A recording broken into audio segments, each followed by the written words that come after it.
A ver, entonces vamos a ver. Al finalizar la sesión, el estudiante utiliza la ley de Biot-Savart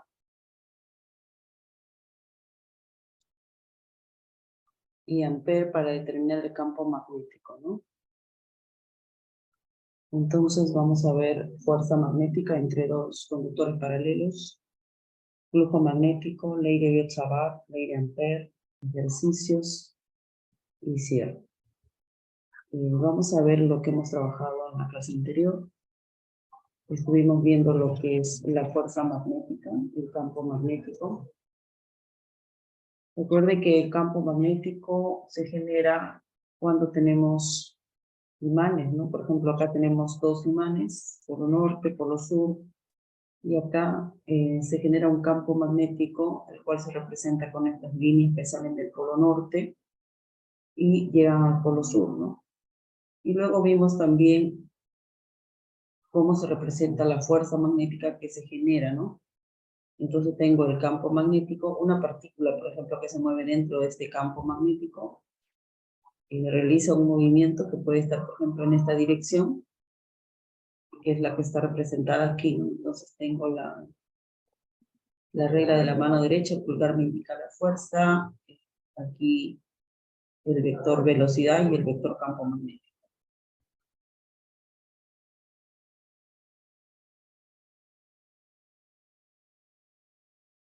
Entonces, definimos el campo magnético como la fuerza entre el producto de la carga por la velocidad por el seno. En realidad vimos dos formas de calcular el campo magnético para una partícula que se mueve dentro de un campo, ¿no? Entonces tengo la carga por la velocidad, el producto vectorial de la velocidad por el campo magnético. Entonces, aquí tenemos esta ecuación cuando tenemos un campo que nos es dado de manera vectorial, ¿no? Por ejemplo, me podrían decir que un campo es 3i más 2j menos k, ¿no? Ahí Tesla. Y me pueden decir que la velocidad de repente es 2, digamos 2k, nada más, ¿no? Entonces me piden que calcule la fuerza magnética. Entonces, por decir si fuera un electrón, ¿no? Entonces yo sé que un electrón tiene una carga que es menos 1,6 por 10 a la menos 19, y como acá me están dando vectorialmente la velocidad y el campo magnético, entonces tengo que hacer el producto vectorial, ¿no? Acá la carga del electrón y acá hago el producto vectorial colocando, ¿no?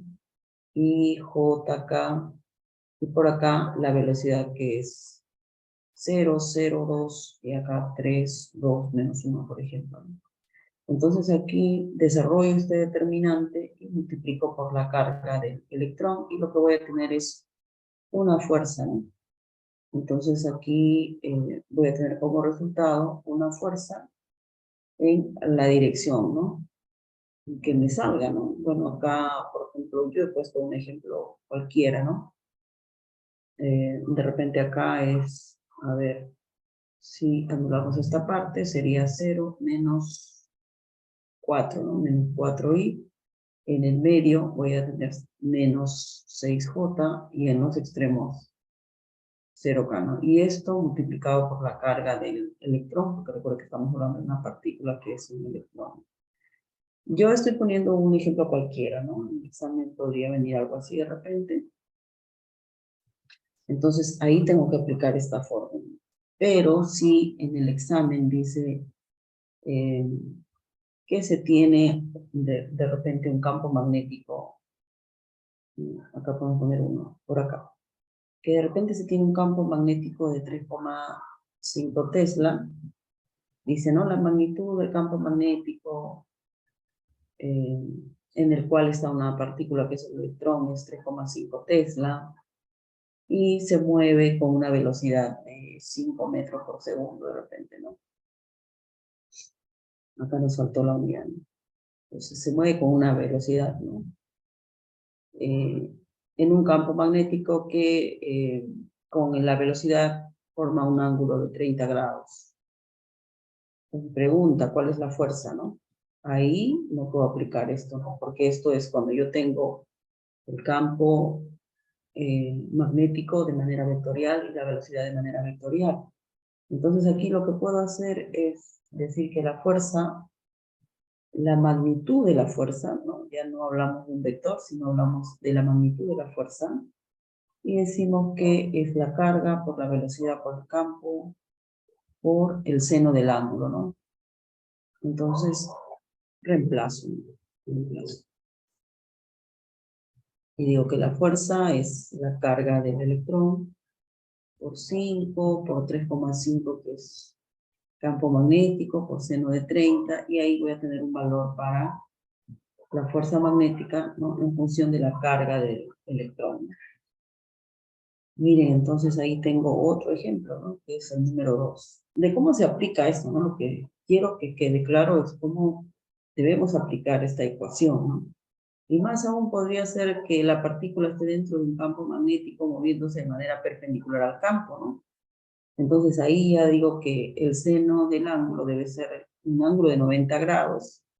Y ahí solamente aplico esto, ¿no? La fuerza es, si conozco las magnitudes, el producto de la carga por la velocidad por el campo. Entonces son tres casos de la forma como yo podría aplicar esta fórmula que aparece acá y que se ha trabajado la clase anterior, ¿no? Cuando hemos visto este tema de campo magnético, en la semana anterior, ¿no? Pero bueno, esto es como un recordar y como un aclarar ideas, ¿no? Para ver en qué casos uso tal o cual fórmula. Luego también vimos esta parte, y justo es lo último que estaba hablando, ¿no? De cómo cuando una partícula entra dentro de un campo magnético puede moverse en forma perpendicular al campo, ¿no? Como en este caso. Hay dos formas de representar el campo magnético, también vimos. Uno es con cruces, cuando el campo magnético apunta hacia la página, y cuando sale de la página, cuando el campo es hacia afuera, se representa con puntos, ¿no? Digamos, hacia afuera, ¿no? Afuera de la página. Acá uso puntos y acá uso puntos, como está aquí, ¿no? Entonces, la fuerza magnética sobre una carga en movimiento siempre es perpendicular a la velocidad, dice, ¿no? Por lo tanto, una carga que se mueve en un campo magnético experimentará también una fuerza centrípeta. Bueno, acá no han salido las ecuaciones, pero recordemos que tenemos esta fuerza, que es la carga por la velocidad por el campo, y que se puede aplicar aquí la segunda ley de Newton e igualar con el producto de la masa por la aceleración. Y acá se desprenden algunas ecuaciones que ya hemos trabajado, ¿no? Como estamos hablando de una fuerza centrípeta, recuerde que acá tiene la masa por la velocidad al cuadrado sobre R, ¿no? Entonces, si trabajamos en estas, igualamos estas dos, aquí puedo cancelar la velocidad y me va a quedar algo como esto, ¿no? Que la carga por la velocidad es la masa por la velocidad sobre R. Si yo quiero calcular el radio, entonces digo que el radio es la masa por la velocidad entre la carga por el campo. Y ahí tengo esa ecuación. De aquí también podría calcular la frecuencia, ¿verdad?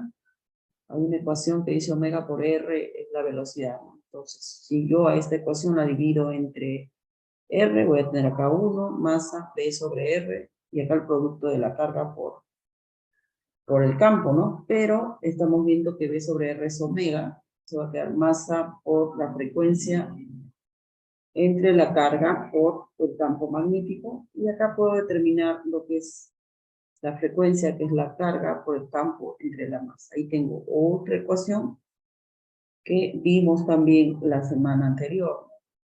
Y acá, por supuesto, puedo calcular utilizando esta ecuación 2pi por F igual a 2pi sobre el periodo. Puedo determinar cómo es la frecuencia y puedo determinar cómo es el periodo, ¿no? 2pi por F, por ejemplo, es Q por B sobre M. De acá despejo la frecuencia y tengo Q por B sobre 2pi M, ¿no? Ahí tengo otra ecuación que, bueno, aquí esta me permite determinar lo que es la frecuencia. Y si quiero calcular el periodo, entonces aquí escribo esto en función del periodo. 2pi sobre T es Q por B sobre M, y ahí tengo la ecuación para el periodo, ¿no? que vendría a ser 2pi por m sobre digamos, entre el producto de la carga por el campo. Entonces ahí tengo otra cosa. Todas las ecuaciones las pueden ir deduciendo ustedes también, ¿no? No es necesario memorizar, yo sé que son varias, pero hay que ir también aprendiendo a deducir algunas. Estas ecuaciones las hemos visto en la clase anterior, ¿no? Este tema no va a entrar el día viernes en su examen parcial, ¿no? Porque el examen parcial está hasta las leyes de Kirchhoff. Este tema entra para la práctica calificada 2, ¿ya? Bueno. Luego vimos cómo se determina la fuerza magnética cuando se tiene un conductor, un alambre conductor, que puede ser, por ejemplo, rectilíneo, ¿no?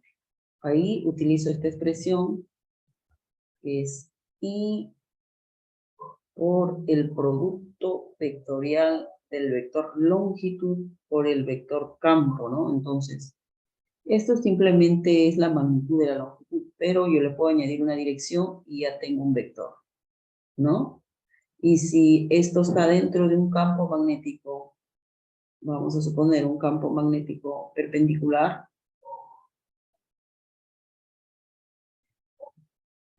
un campo magnético perpendicular, bueno, ahí, por ejemplo, que esté en esa dirección. Bueno, entonces puedo aplicar esta condición, la fuerza sería ILB, ¿no?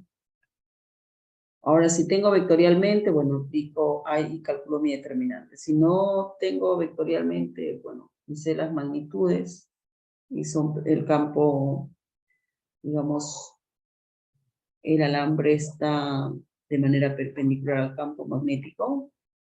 Entonces aquí sería seno de 90, va a quedar solo esta ecuación. Bueno, esto sí ya es la parte que nos corresponde a ver esta semana, ¿no? Entonces dice fuerza magnética entre dos conductores paralelos. Para un campo magnético, vimos, para un alambre conductor dentro de un campo magnético, vimos esto. Bueno, como está aquí, ¿no? ¿Qué es lo último que vemos acá, ¿no? Entonces, ¿qué pasa cuando se tiene dos alambres conductores que son paralelos? Bueno, por el primer alambre pasa una corriente 1, por el segundo alambre una corriente 2. Estamos viendo que están separados una distancia, entre ellos hay una distancia A, ¿no? Y 1 y 2, pero ambos tienen la misma longitud. Entonces, dos alambres paralelos que transportan cada uno corriente estable y ejercen una fuerza magnética uno sobre el otro. Podemos determinar esa fuerza magnética haciendo uso de esta misma expresión, ¿no? El campo magnético, la fuerza 1, dice, ¿no? Es la corriente que pasa por el conductor 1 por la longitud de ambos conductores, es la misma, ¿no? Y por el campo magnético es B2. Pero este campo magnético para este alambre conductor es un sub 0 y 2 dividido entre 2pi por A. Por lo tanto, la fuerza es el producto de mu sub 0 por I1 y 2 dividido entre 2pi A por L, ¿no? L viene siendo la longitud del alambre.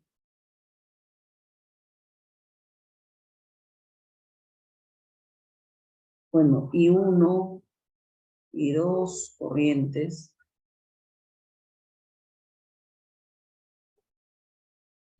A viene a ser, digamos, la distancia entre los alambres, ¿no?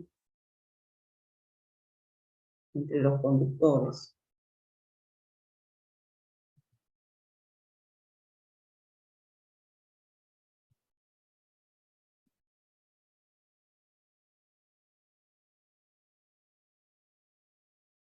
Y bueno, esto ya es un valor que hemos visto, ¿no? La permeabilidad, ¿no? Es 4pi, o todavía no hemos visto, no, lo que hemos visto es La epsilon sub 0 hemos visto, ¿no? Este es un valor, es una constante, este no sub 0, es la permeabilidad, ¿ya? De repente es un, no, todavía lo estamos viendo recién ahora, ¿no? Es 4pi por 10 a la menos 9, ¿no? Es una constante acá. Entonces, sí la vamos a utilizar en varios ejercicios, seguramente más adelante está.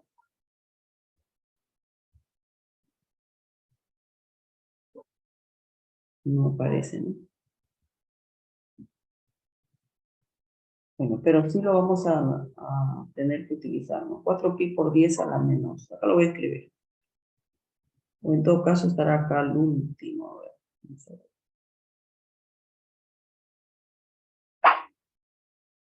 Acá. 4pi por 10 a la menos 7, ¿no?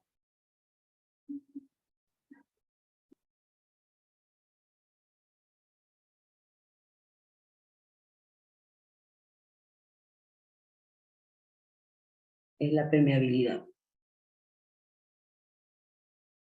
Entonces ahí tenemos esta ecuación para calcular la fuerza magnética entre dos conductores paralelos.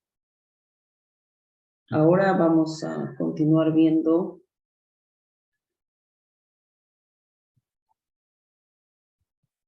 este tema que ya es también nuevo, ¿no? Lo que es el flujo magnético. Hemos visto el flujo eléctrico, ¿no? Que es lo que se les va a evaluar. Los temas propuestos para su evaluación del examen parcial. Pero este es ya el flujo magnético.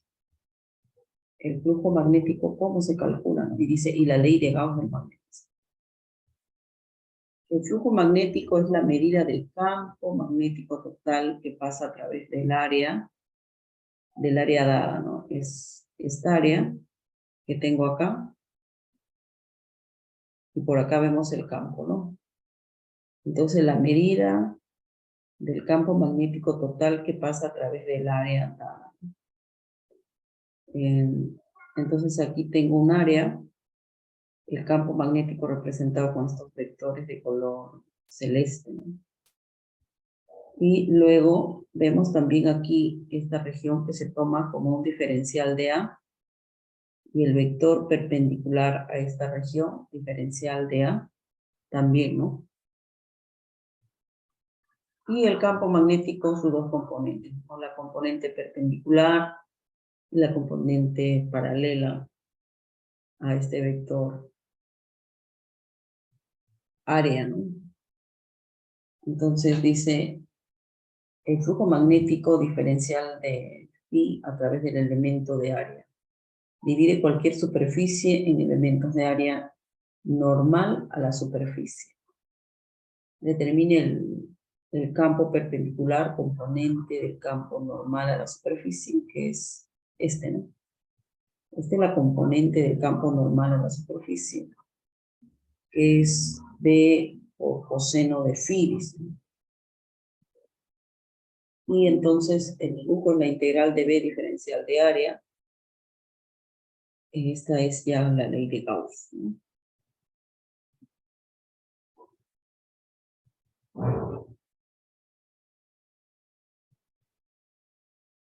Bueno, entonces acá lo que tenemos es esta ecuación, y en el sistema internacional podemos medir el flujo magnético en Weber, ¿no?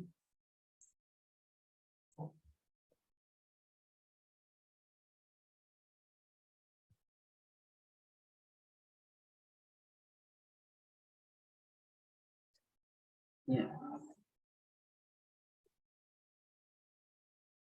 Entonces el flujo magnético utilizando la ley de Gauss es la integral del campo por diferencial de área, el vector campo magnético por diferencial de área, ¿no? Y la densidad del flujo magnético en una región de un campo magnético es el número de líneas de flujo que pasan a través de un área que es perpendicular a esa región, ¿no? Entonces tengo, el campo es el flujo entre esta área perpendicular a esa región, ¿no?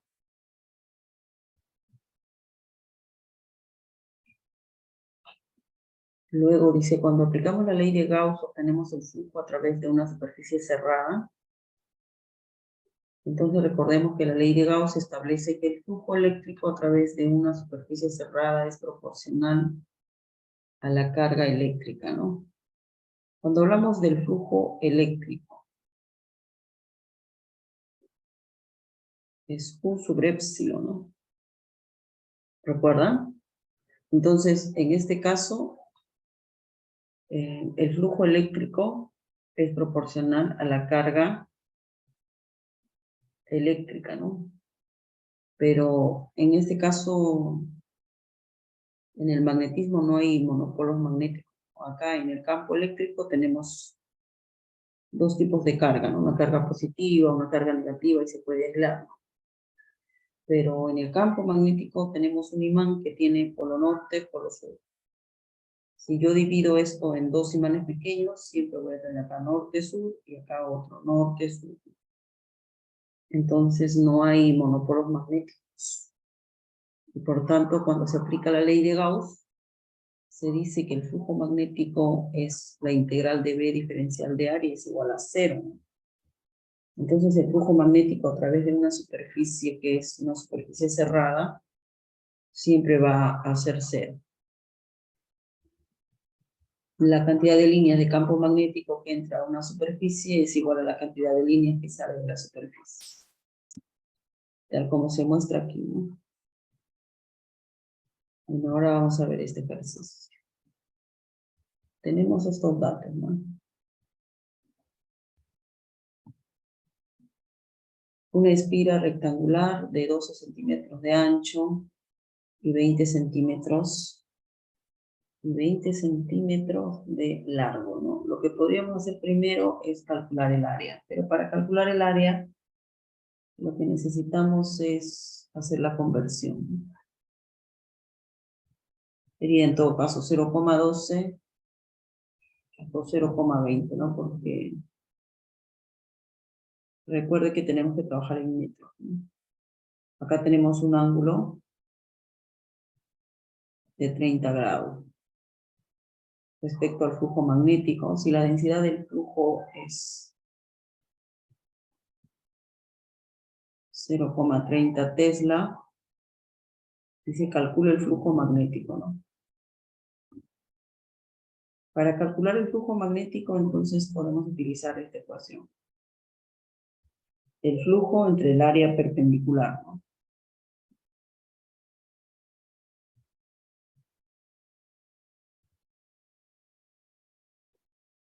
Entonces, de acá puedo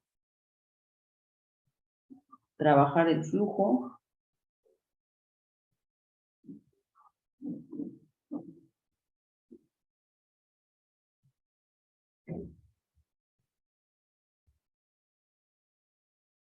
Según la ecuación, lo que nos dice acá es flujo entre área perpendicular, ¿no? Vamos a poner primero así. Flujo entre área perpendicular es el campo.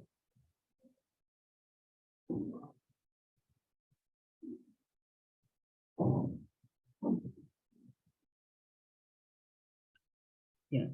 Pero acá lo que quiero es el flujo, ¿no? Entonces, en realidad es el flujo magnético es el campo por el área perpendicular, ¿no?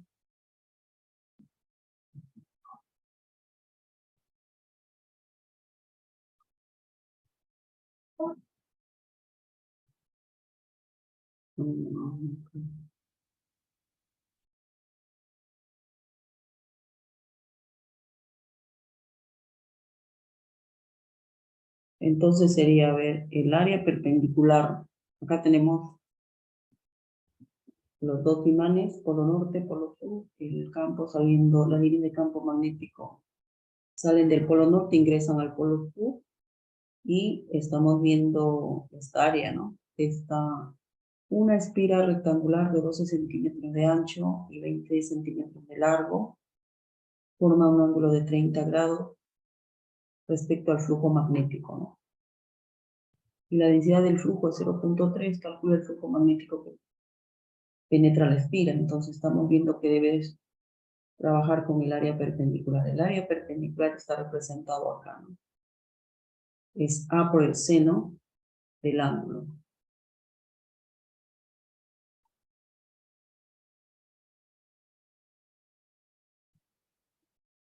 es 0,3. El área es 0,12 por 0,20. Por seno del ángulo. Estamos viendo un ángulo de 30 grados. Y acá debemos tener el resultado, ¿no?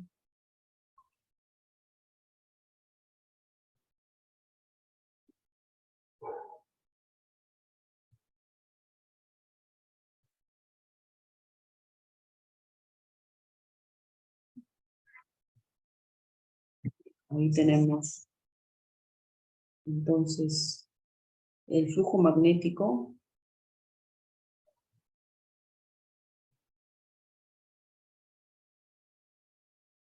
que penetra la espira, ¿no?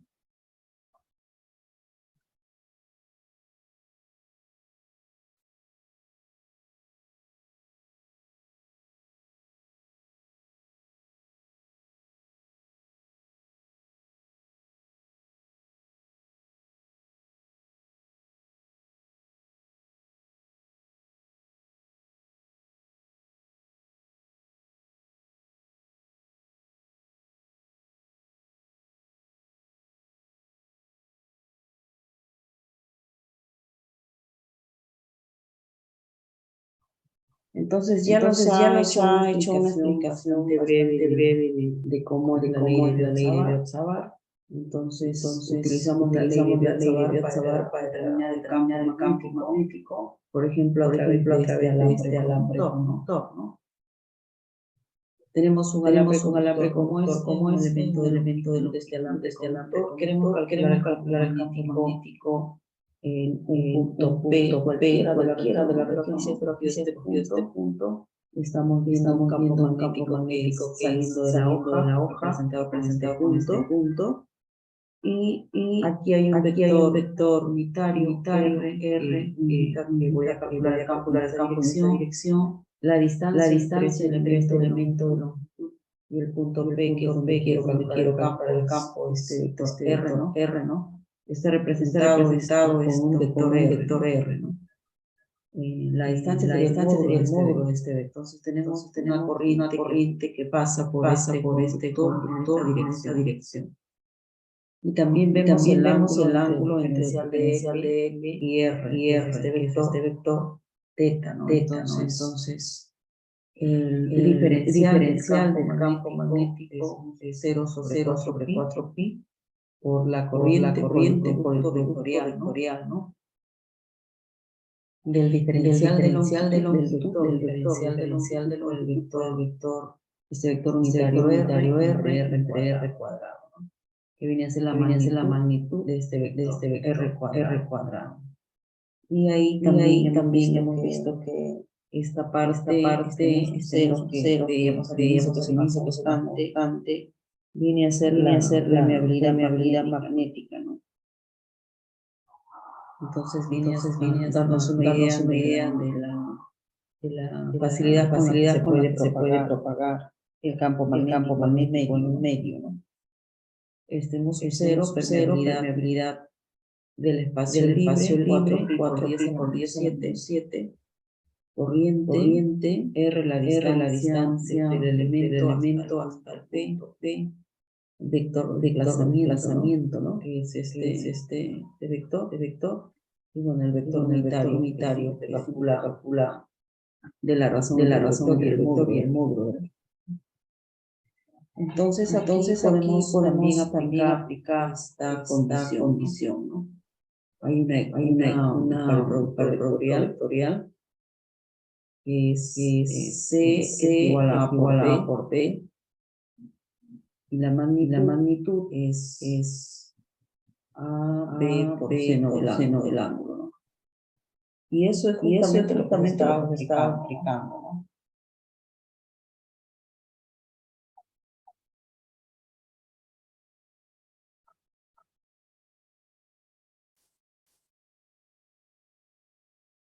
Aquí tenemos, ¿no? Diferencial de B, 0 y diferencial de L, ¿no? Del ángulo entre 4 pi R cuadrado. Esto lo hemos obtenido a partir de la ecuación principal. Lo teníamos acá, ¿no? 0 sobre 4 pi y por diferencial de L por el vector, ¿no? Sobre R cuadrado. Entonces nos queda esta ecuación. Aplicando esa propiedad del producto vectorial, mu sub 0 y diferencial de L, que es la magnitud. La magnitud del vector unitario es 1, ¿no? Por seno del ángulo entre 4pi r cuadrado. Θ es el ángulo entre diferencial de L y R. Y el campo magnético se calcula tomando la integral que representa la suma de todos estos elementos infinitesimales. Entonces, la ley de Biot-Savart se puede determinar con esta expresión, se puede aplicar esta ecuación, ¿no? 0 i sobre 4pi la integral de diferencial de L por R sobre R cuadrado. Este vector R sobre R cuadrado. Y en el video también nos hacía referencia de que el campo magnético es representado con, digamos, líneas concéntricas, ¿no? Era algo así. Tenía un conductor por acá, y puedo representar el campo de repente de esta forma, ¿no? Algo así, ¿no? Bueno, uno suficiente, ¿no? Y es lo que se ve acá en esta imagen, una parte, ¿no? Esto. Pero en realidad continuaría, ¿no? Aquí vemos la corriente en esa dirección, el elemento de longitud, el vector R, y cómo es el diferencial del campo, ¿no? Y acá vemos en esta parte 0, ¿no? Que sí se genera es alrededor del campo. Entonces la ley de Biot-Savart es equivalente a la ley de Coulomb en su forma infinitesimal, incluso es una ley del cuadrado inverso como la ley de Coulomb.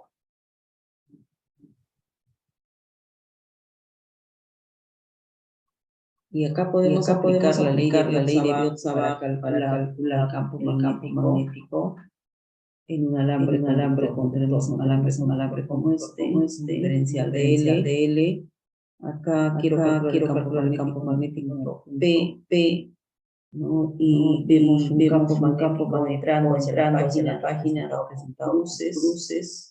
El vector de desplazamiento desde el elemento de hasta el punto en el que quiero calcular el campo unitario y la corriente en esa dirección. Entonces, para un conductor recto delgado, el campo magnético es 0 i sobre 2 pi por A.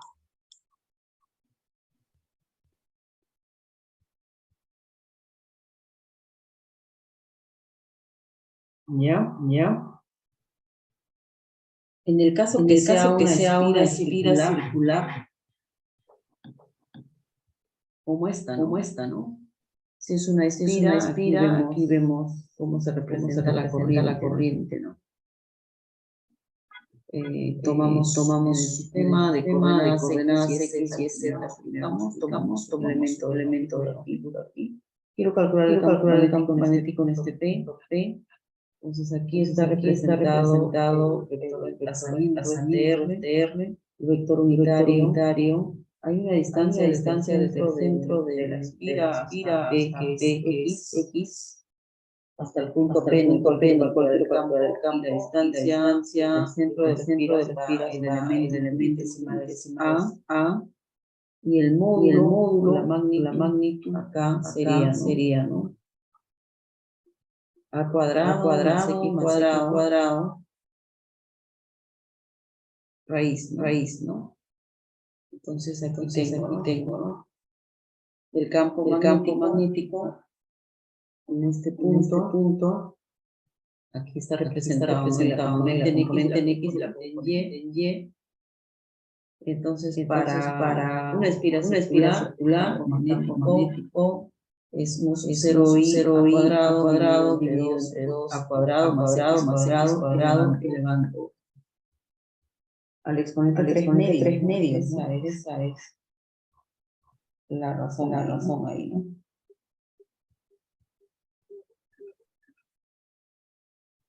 Bueno, entonces, si x es 0, es decir, si yo quiero calcular el campo magnético en el centro de la espiral, ya no en este punto, quiero ahora calcularlo aquí, tomando x0, voy a tener un campo 0i sobre 2a.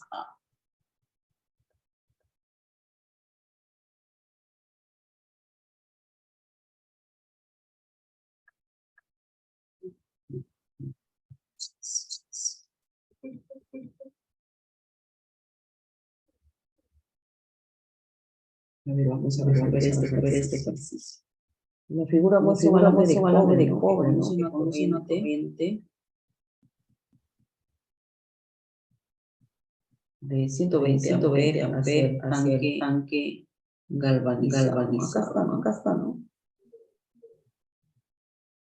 En esta dirección, ¿no? Entonces, ustedes que están frente a su computadora pueden señalar con su dedo pulgar la dirección de la corriente y el campo tiene una idea en qué sentido va, ¿no? Es un campo entrando hacia la hoja, ¿no? Si es entrando hacia la hoja, se representa cruces, ¿no? Un campo magnético entrando hacia la hoja, entonces lo represento con cruces. Bueno. Después dice, calcula el campo magnético generado por segmento de 1,5 centímetros de ese alambre, punto localizado a 1,5 de él. Si este punto es P1, acá, ¿no? Directamente hacia afuera, a un costado del segmento lleno. Acá quiero calcular el campo, acá está el alambre conductor, la corriente en esa dirección, hay una distancia de 1.5. Aquí quiero calcular el campo. Bueno, lo que tengo acá es R, que es 1,5 centímetros.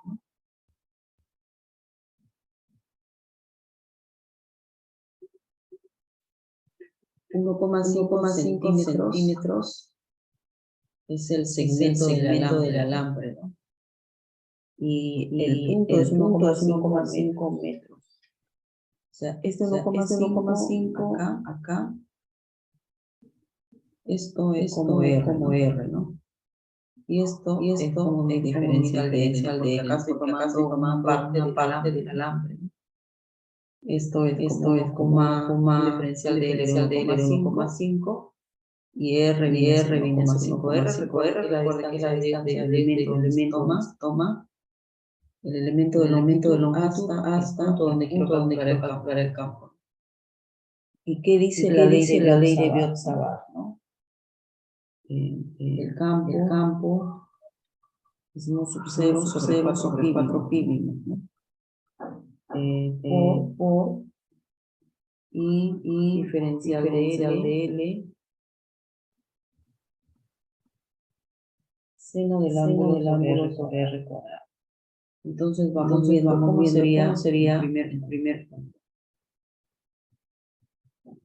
A ver acá, vamos a coger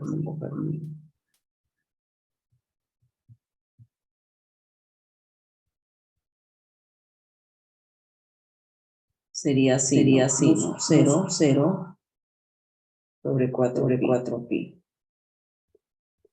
Y la corriente 120. Este diferencial de L es 1,5 por 10 a la menos 12 metros. Por el seno del ángulo, cabemos este ángulo, ¿no? Es seno de 90, ¿no? Esto lo dividimos entre R cuadrado. ¿Cuánto es R cuadrado?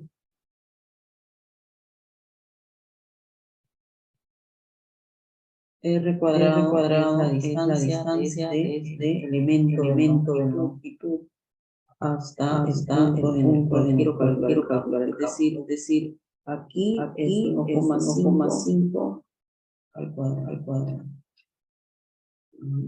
Ya. Y ahí debo tener una ecuación. Bueno, el mu sub 0 también es, lo podríamos reemplazar. Recuerden que esto es 4pi por 10 a la menos 7. Entonces aquí se puede cancelar. Y bueno, tendríamos ahí el campo, ¿no? Voy a hacer el cálculo. Ahora aquí lo importante es que tengamos en cuenta también la dirección. Yo quiero hablar de la magnitud, podría dejarlo ahí, ¿no? Sacar cuál es el resultado y listo, ¿no? Pero si quiero analizarlo vectorialmente, ahí tendría que trabajar y ver esta parte, ¿no? Vimos así, ¿no?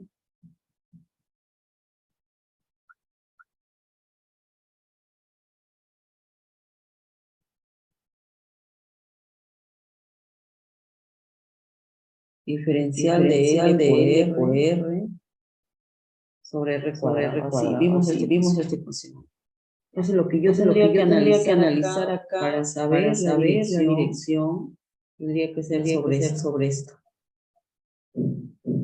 ¿No? Y ahí diríamos, este diferencial de L, ¿en qué dirección está? Si vamos aquí al alambre, acá está en X, pero X es menos y, ¿no es cierto? Entonces solo analizo esa parte, ¿no? Menos por R, ¿no? Ese vector unitario R estaría acá, ¿no? Siempre lo represento aquí, ¿no? Este es el R, ¿no? Es lo que hemos visto acá, por ejemplo, este R, ¿no? Pero para este ejercicio es este. Ese R, ¿en qué dirección está? Como este sí, está en J, ¿no? J positivo. Entonces sería menos I por J. ¿Y cuánto es menos I por J? Ahí hay que calcular, ¿no? Y por J acá está negativo, ¿no?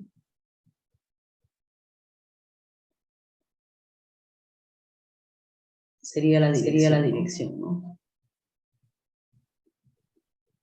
Entonces, ¿cuánto sale el campo magnético 1? ¿Ya lo sacaron? A ver, saquemos. ¿Cuánto sale el campo magnético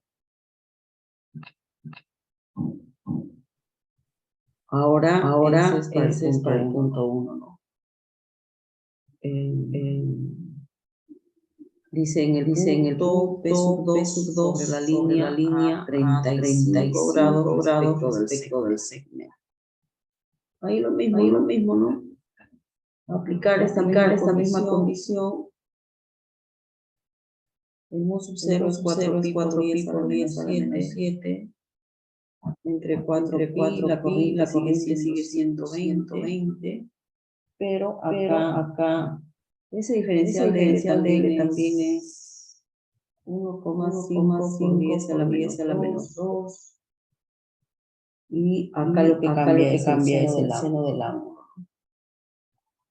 que debe ser seno de 35 entre 1,5 al cuadrado.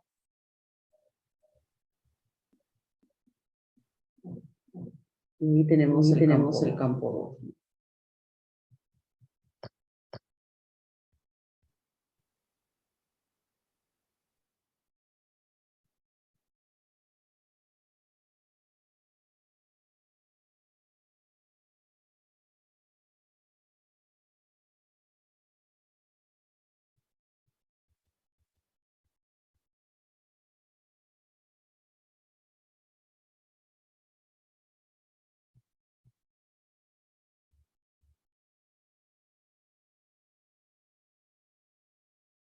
A ver, ponga las respuestas entonces los campos 1 y 2, ¿no?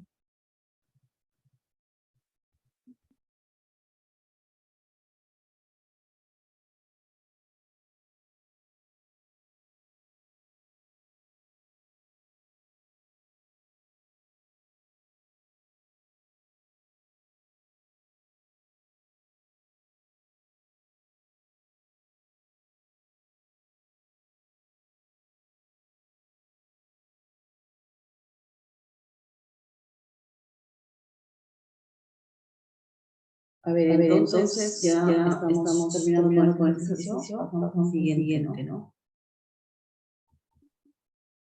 A ver, ¿qué dice acá? Campo magnético en una esfera de corriente es mu 0I sobre 2R. Esto lo vimos antes, ¿no? Acá. Esta ecuación es, ¿no? Mu sub 0I sobre 2 en el centro de una esfera, ¿no? Pero esa esfera puede ser también, no solo una, sino pueden ser varias espiras, y ahí formarían lo que es una bobina, ¿no? Una bobina incluso de N vueltas, ¿no? Entonces lo que hacemos para calcular el campo ahí, si fuese una bobina, agregamos el número de vueltas, de espiras. Entonces tenemos 0, Ni sobre 2 veces R. 1 y sobre 2 R, ¿no? Entonces aquí estamos viendo para también cómo se representaría, ¿no? El campo, la dirección de la corriente y acá las líneas de campo, ¿no? Ahora vamos a continuar acá. El campo magnético para un solenoide, ¿no? Hemos visto una bobina. Primero una espira, después un conjunto de tiras es una bobina, ¿no? Y ahora vamos a ver un solenoide que dice consiste en muchas vueltas de N de un alambre de forma de hélice, separado, como estamos viendo acá, ¿no? El campo magnético es similar al del imán de la barra. El núcleo puede ser aire o cualquier material. Acá tenemos el solenoide, pero en este caso tenemos un núcleo, un material que no especifica, ¿no? Y acá está la permeabilidad, polo norte, polo sur, ¿no? Entonces, para un solenoide de longitud L con N vueltas y corriente I, el campo magnético es mu, no mu, Ni sobre L. Dice, si su núcleo es aire, se utiliza este 4 pi por 10 a la menos 7, que es la constante de permeabilidad que vimos hace un momento, que es la facilidad con la que el medio permite que se propague el campo magnético, ¿no? Pero eso es si es que aquí en el medio hay aire. Ahí utilizamos este mu cero, ¿no? Acá mu cero.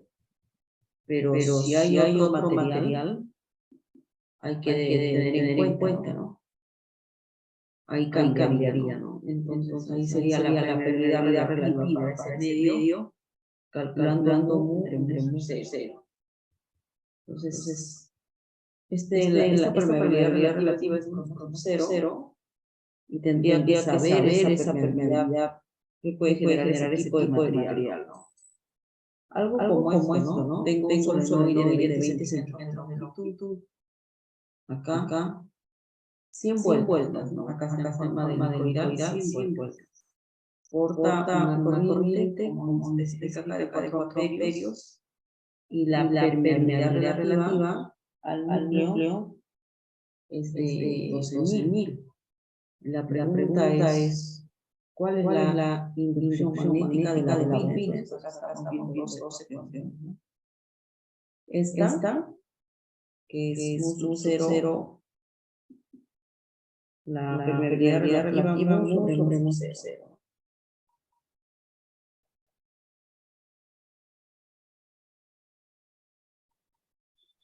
Eso siempre es pregunta de examen, ¿no? Esa del solenoide siempre viene en las evaluaciones. Entonces, a ver, tenemos datos. Una longitud de 0,20 metros. N es 100 vueltas. Corriente 4 amperes. Pregunta, ¿cuál es la inducción magnética del campo?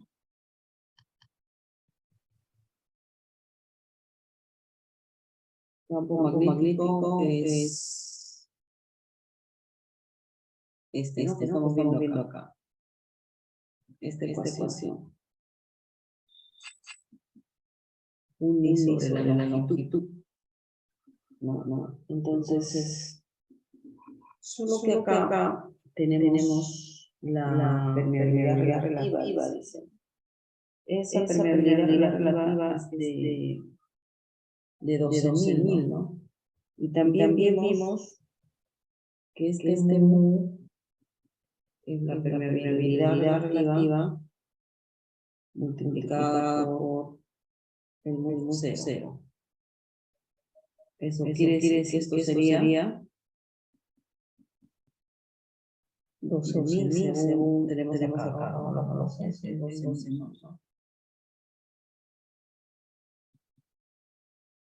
Y esto es 4 pi por 10 a la menos 7.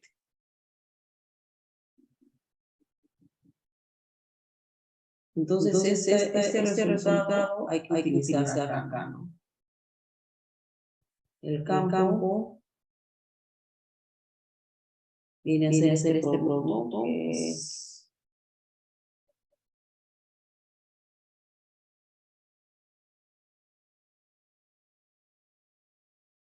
0.00151, ¿no? Utilizamos aquí. Por N son 100 vueltas, ¿no? La corriente es 4 y la longitud es 0.20.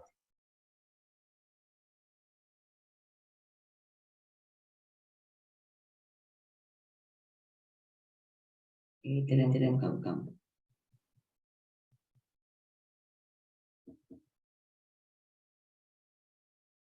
Es 30,2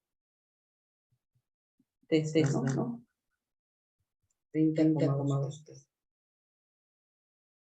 Y ahí sería entonces.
A ver, seguimos con la ley de Ampère. También hemos dividido la ley de Ampère, ¿no?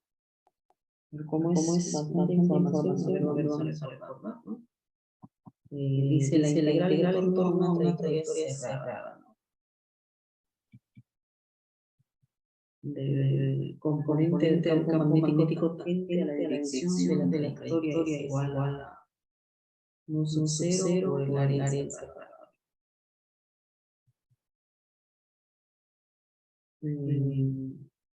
Aquí tenemos I1, I2 y 3. I1 es saliendo de la hoja. I2 es la corriente entrando hacia la hoja. Y 3 es la corriente saliendo. Y hemos visto que, si ustedes ven saliendo de la hoja y ustedes están frente a su computadora igual que yo, apuntan su dedo pulgar saliendo de la hoja, van a ver un campo magnético en sentido horario, ¿no? Pero si por el contrario es entrando hacia la hoja, ¿no? Si es entrando hacia la hoja, Bueno, a ver, en el otro sentido, ¿no? A ver, háganlo ahí. Uno es entrando hacia la hoja y el otro es saliendo de la hoja.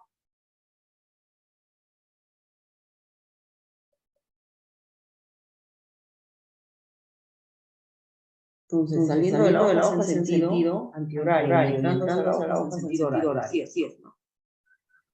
Entonces aquí nos dice que la corriente encerrada en esta, digamos, superficie centrada por la trayectoria es I1 menos I2 y más I3. Entonces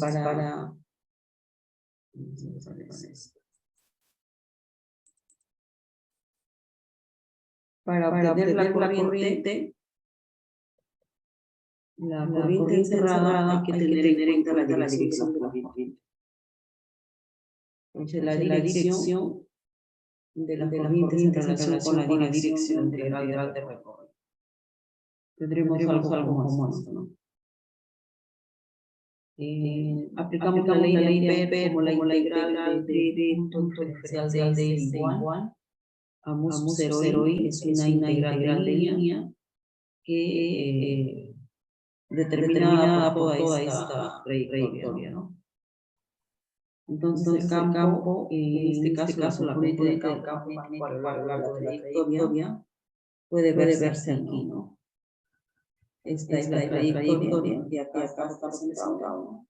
La corriente total es interceptada, la corriente total interceptada por el área en el interior de la trayectoria.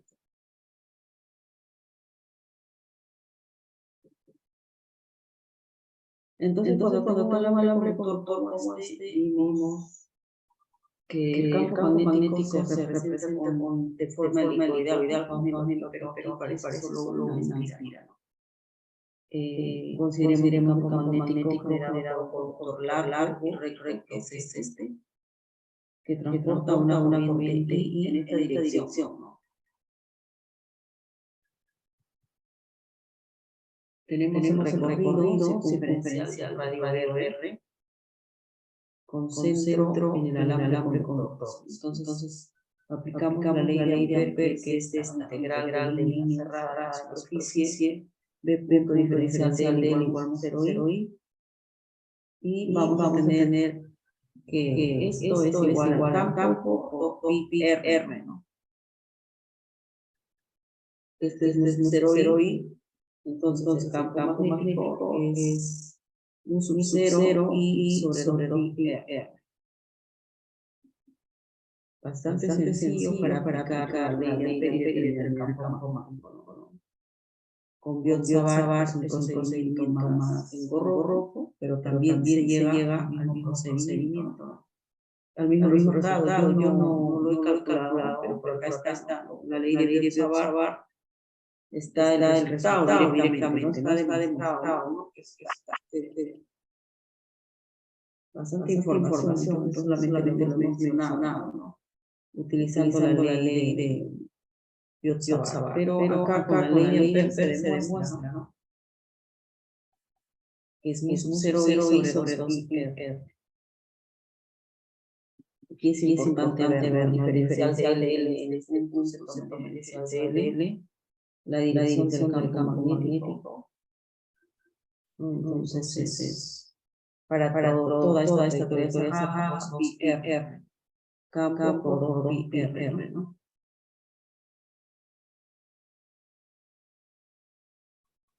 Formando un ángulo de 0 grados, ¿no? Alguien podría decir, aquí no ve diferencial de L, coseno del ángulo. Entonces, en este caso es B 2 pi R y el coseno sería coseno de 0 grados. Entonces, va a quedar esto nada más, ¿no? 2 pi R por el campo igual a 0. De acá despejando tenemos un 0i sobre 2 pi R. Y ese es el campo magnético generado por un conductor largo y recto que transporta una corriente I.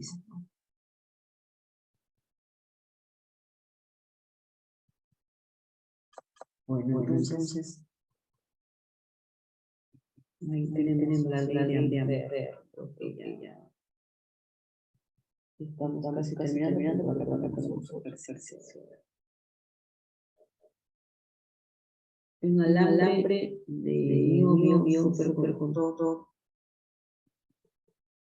de 0.3 centímetros de diámetro.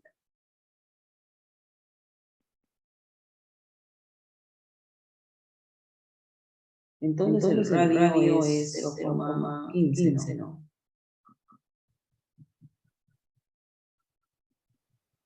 Puede conducir una corriente de 1900 amperes.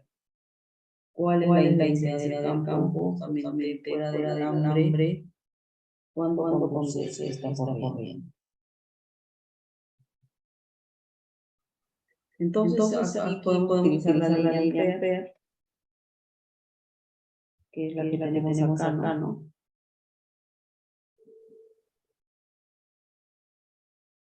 Tenemos el alambre conductor.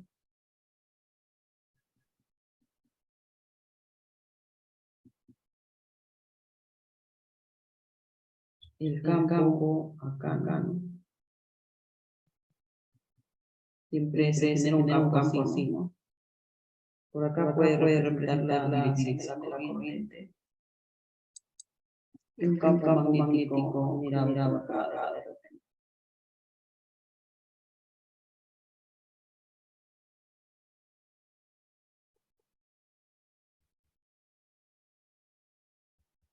Entonces es integral de línea de punto diferencial de L igual a 0,0.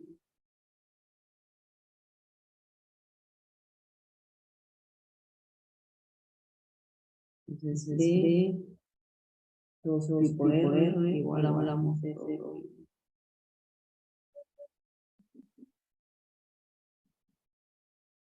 Es un 0i sobre 2pi por R. Y acá reemplazamos, ¿no?